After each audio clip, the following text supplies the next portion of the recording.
Hello everyone, আসসালামু আলাইকুম। Hopefully সবাই ভালো আছেন। আমি আলহামদুলিল্লাহ আছি। আর কি আজকে আপনাদের সাথে শেয়ার করব আমি সংসার আর ভার্সিটির পাশাপাশি আমার ড্রিমগুলোকে কিভাবে পূরণ করছি। খুলনাতে আমার কিন্তু নিজের কোনো বাসা নেই, আর ছাদ সেটা তো বিলাসিতা, কিন্তু ওই যে মনের মধ্যে তীব্র ইচ্ছা গাছপালা লাগাবো, আমার গাছপালা থাকবে, পশু পাখি থাকবে। তার আগে আমি বলিনি আমি কি করছিলাম। এতক্ষণ আমি মাটির সাথে সার মেশাচ্ছিলাম, আর এই সার দেওয়া এবারই প্রথম। এর আগে আমি সার দেইনি গাছে। আলহামদুলিল্লাহ আমার কিন্তু এখন ভালোই গাছ আছে। আমার বাগানে 5 রকমের গোলাপ আছে, ফুলের আরো অনেক গাছ আছে, আর ফলের গাছও আছে। আমি 2টা বেলকুনিতে 2 রকমের গাছ লাগিয়েছি।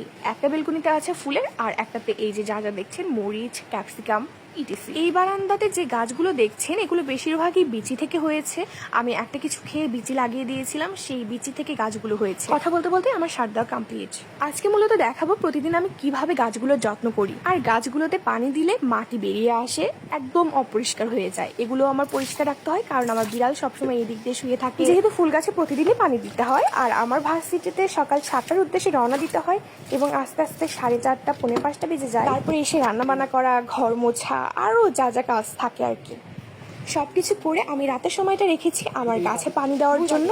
আর গাছে পানি দিয়ে বারান্দাটা সুন্দরভাবে ক্লিয়ার করে তারপরে ঘরটা মুছি। যে গরম পড়েছে এখন প্রতিদিনই গাছে পানি দিতে হয়। আর ফুল গাছগুলো আমি কিনে নিয়ে এসেছিলাম একটা নার্সারি থেকে। মাটির ব্যবস্থা এবং সারও সেখান থেকে। আমি থাকি 3 তলাতে, আর খুঁজে খুঁজে নার্সারি বের করা, সেখান থেকে মাটির ব্যবস্থা করা, সার, গাছপালা, এবং অবশেষে 3 তলাতে নিয়ে আসা পর্যন্ত। তারপরে গাছগুলোকে যত্ন করে এত সুন্দর ছোট থেকে এত বড় করা খুব একটা সহজ ছিল না। এই যে আমি 2বার করে মুছে ফেলেছি। হ্যাঁ, আমি এটা প্রাউডলি বলতে পারবো যে এটা সম্পূর্ণ আমি একাই করেছি। অনেকের হয়তোবা মনে হবে এটা কি এমন কাজ, মাত্র 3 তলাতে এতগুলো গাছ নিয়ে এসেছে, কিন্তু আমার তখন কেমন লেগেছিল আমি বুঝেছিলাম। যাই হোক, আর এই যে সেই মরিচ গাছ যেখান থেকে আমি প্রায় 1 ঝুড়ি মরিচ তুলে নিয়ে এসেছিলাম, এখনো অনেক ফুল আছে, আর কয়েকটা মরিচ ধরেও আছে। গত 1 মাস হলো আমার মরিচ কিনতে হচ্ছে না। চলুন আপনাদেরকে আর একটা বারান্দা দেখিয়ে নিয়ে আসি। এই যে ফ্লাবি ওর বারান্দায় শুয়ে আছে। আমি কিন্তু এই বারান্দার গাছগুলোতে আগে পানি দিয়ে ফেলেছি। আমি যে ভিডিও করব তখন এটা আমার মাথাতে আসেনি। সবচেয়ে বেশি নিট অ্যান্ড ক্লিন রাখতে হয় এই বারান্দা, কারণ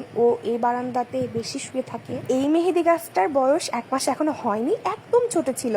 আলহামদুলিল্লাহ কতগুলো পাতা গজিয়েছে, মাশাল্লাহ মাশাল্লাহ মাশাল্লাহ। আর এই বারান্দার টবগুলো সবগুলোই মাটি, প্রায় টবের ভিতরে মাটি থাকাতে টবটা খুব বেশি ঠান্ডা হয়ে থাকে। আর ফ্লাবি ওর পুরো শরীর টবের সাথে লাগিয়ে শুয়ে থাকে। এখন গাছগুলোতে ফুল নেই, কিন্তু বেশ কয়েকটা দেখলাম কলি ফুটে আছে। কিছুদিন আগে আমার প্যারাটা একটু কম ছিল, কিন্তু এখন আমার প্যারাটা অনেক বেশি বেড়ে গেছে। আগে হেল্পিং হ্যান্ড ছিল, কিন্তু আমি হেল্পিং হ্যান্ডটা বাদ দিয়ে দিয়েছি। মানে জাস্ট মানসিক ট্রমার ভিতরে থাকতাম। নিজের কাজ নিজে যেভাবে করা যায় অন্য কেউ কি সেইভাবে করে দিবে? নিজের মন মতন তো অবশ্যই হবে না। আর এই বারান্দাও আমি এখন মুছে দিচ্ছি। এখন বলি আমি মানসিক ট্রমাটা কি জন্য বললাম। সংসার ছোট হোক আর বড় হোক, কাজ কিন্তু অনেক বেশিই থাকে। আমার পরিবারের লোকজন অনেক কম, 2 জন। এর জন্য এই না যে ঘর মুছতে হবে না, বা ঘর ঝাড়ু দিতে হবে না, বা থালা বাসন ধুতে হবে না, অনেক কাজ থাকে। তো উনি একদিন আসে না, সপ্তাহে 2 দিন আসে না, মাসে 5 দিন আসে না। আবার ঘর মুছে দিলে এখানে ময়লা থাকে, ঘর ঝাড়ু দিলে ওখানে ময়লা থাকে, কতই আর বলা যায়। যাই হোক, বাদ দিয়ে দিছি। এখন পারত পক্ষে অবশ্যই আমি আর কোনো হেল্পিং হ্যান্ডের সাহায্য নিব না। ফ্লাবি এই দোলনাতে বসে বসে আকাশ দেখে, আমার কাজকর্ম দেখে, চাঁদ দেখে, বাতাস খায়, দড়ি ধরে টানাটানি করে, দড়িটা খোলার চেষ্টা করে। আর এই যে এই বারান্দাটাও মোছা কমপ্লিট হয়ে গেছে। আজ এই অবধি। সবাই সুস্থ থাকবেন, ভালো থাকবেন। ফ্লাবি সবাইকে আল্লাহ হাফিজ বলে দাও। এই যে ফ্লাবি, আল্লাহ হাফিজ সবাইকে।